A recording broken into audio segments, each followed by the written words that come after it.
বনু মাখজুমিয়া গোত্রের এক নারী মক্কায় চুরিতে ধরা পড়ল। বলেন তো চুরি করলে বিধান কি? কি কাটতে হবে? চুরির বিধান হলো হাত কেটে দাও। দাও সেটা গোপনে নয়, প্রকাশ্যে জনসম্মুখে হাত কেটে দাও। বনু মাখজুমিয়া গোত্রের নারী যখন চুরিতে ধরা পড়লো, সাহাবারা চিন্তায় পড়ে গেলেন। সবে মাত্র মক্কার লোকেরা কালিমা পড়ে মুসলমান হয়েছে, ইসলামের আইন কানুন তেমন জানে না, ইসলামের শরিয়ার সাথে বেশি পরিচিত নয়।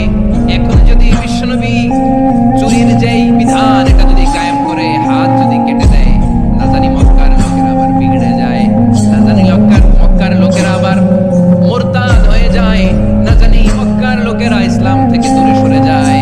চলো চলো সাহাবীরা মিলে পরামর্শ করলেন, চলো বিশ্বনবীর কাছে যেয়ে বলি, ও নবী, শুধু কেবলমাত্র একমাত্র এই নারীর জন্য চুরির হাত কাটার বিধানটা আপনি একটু থামিয়ে দেন।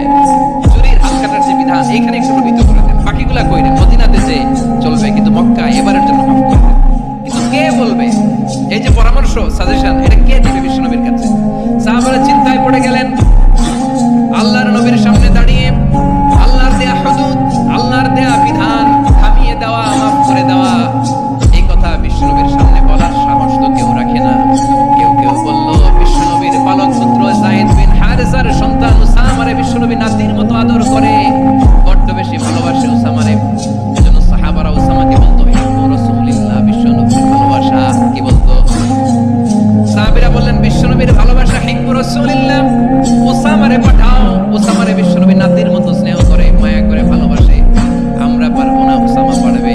সবাই মিলে ফুসিয়ে উসামাকে, ছোট্ট উসামাকে রাজি করালো। উসামা এমন এমন কথা যে তুমি বিশ্বনবীর কাছে বলতে হবে, পারবা নাকি? উসামা বলে, পারবো। সাইয়েদনা উসামা রাদিয়াল্লাহু তাআলা আনহু তরুণ সাহাবী বিশ্বনবীর কাছে গেলেন, যে বললেন, নবী, বনু মাখজুমিয়া গোত্রের এক নারী চুরিতে ধরা পড়েছে, এবারের জন্য এই মহিলাটারে মাফ করে দিলে হয় না? এবারের জন্য একটু ক্ষমা করা যায় না?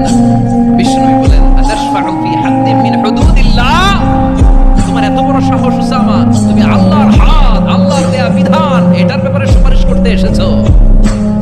তোমরা কি জানো তোমাদের আগে যত কম, যত গোত্র, যত জনপদ ধ্বংস হয়েছে, তার কারণ ছিল তাদের মধ্যে গরিবরা অন্যায় করলে তারা বিচার করত, আর ধনীরা অন্যায় করলে তারা মাফ করে দিত। খবরদার!